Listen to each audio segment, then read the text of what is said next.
Administration limits ಬರ್ತದೆ ಈ ಊರು. ಈ ಸ್ಫೋಟದಲ್ಲಿ ಸುಮಾರು 8 ಜನರು ಗಾಯಗೊಂಡಿದ್ದಾರೆ.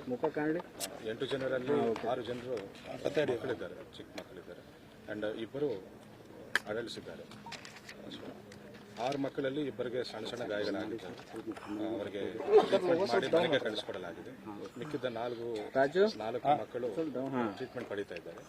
They are also stable. 2 ದೊಡ್ಡವರಿಗೆ ಮಾತ್ರ ಸ್ವಲ್ಪ ಇಂಜುರೀಸ್ ಸೀರಿಯಸ್ ಇದ್ದಾವೆ ಅಂತ ಹೇಳ್ತಾ ಇದ್ದಾರೆ. ಆ್ಯಂಡ್ ಅವರು ಕೂಡ ಚಿಕಿತ್ಸೆ ಪಡೀತಾ ಇದ್ದಾರೆ, ಟ್ರೀಟ್ಮೆಂಟ್ ಪಡೀತಾ ಇದ್ದಾರೆ.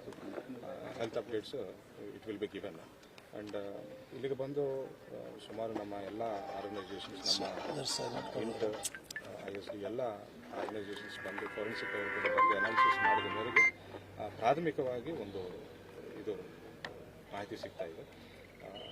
ಈ ಮನೆ ಮಾಲಕರು ಪೇಂಟ್ ಕೆಲಸ ಮಾಡ್ತಾ ಇರ್ತಾರೆ ಅಂತ ಗೊತ್ತಾಯಿತು.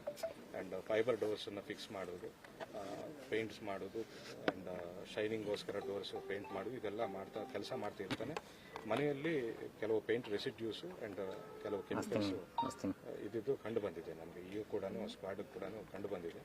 ಸೊ ಈ over A period of time ಈ ಕೆಮಿಕಲ್ಸನ್ನು ಸ್ಟೋರ್ ಮಾಡಿದ್ರಿಂದ ಈ ರೀತಿ ಸ್ಫೋಟ ಆಗಬಹುದು ಅಂತ ಹೇಳಿ ಫೋರೆನ್ಸಿಕ್ ಅನಾಲಿಸಿಸ್ ಮಾಡಿ ಹೇಳ್ತಾ ಇದ್ದಾರೆ. ಏನು ಕೆಮಿಕಲ್ಸ್ ಅದು ಸ್ಟಿಲ್ ಗೋಯಿಂಗ್. ಅದು ಇನ್ನು ಎಕ್ಸಾಮಿನೇಷನ್ ಮಾಡಿ ಹೇಳಬೇಕು. But it is some chemical ಅಂತ ಗೊತ್ತಾಯಿತು. ಸೊ ಒಂದು ಬ್ಯಾರಲಲ್ಲಿ ಇಟ್ಕೊಂಡು ಅವರು ವಯಸ್ಸಾದವರು ಇವತ್ತು ಬೆಳಗ್ಗೆಯಲ್ಲಿ ಬಿಸಿಲು ಕಾಯಿಸ್ಕೋಬೇಕಂತ ಹೊರಗಡೆ ಕುಳಿತುಕೊಂಡು ಆ ಬ್ಯಾರಲಲ್ಲಿ ಎಲ್ಲ ರೆಸಿಡ್ಯೂಸ್ ಎಲ್ಲ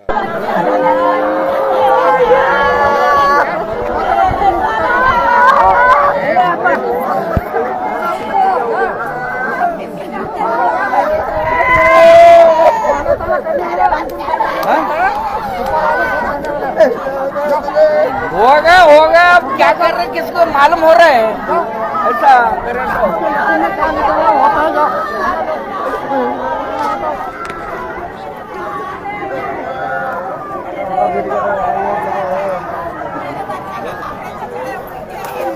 नहीं करता होता है। आप देखते हैं मोड़करा शहर में, मोड़करा गांव में फिर से ब्लास्ट हो गया। फिर से ब्लास्ट हो रहा है। टीसी का है क्या है, कोई कारपोरेट नहीं कर रहे, कोई आके चेक नहीं कर रहे, कोई भी ये नहीं हो रहा है। 3 बच्चे का और एक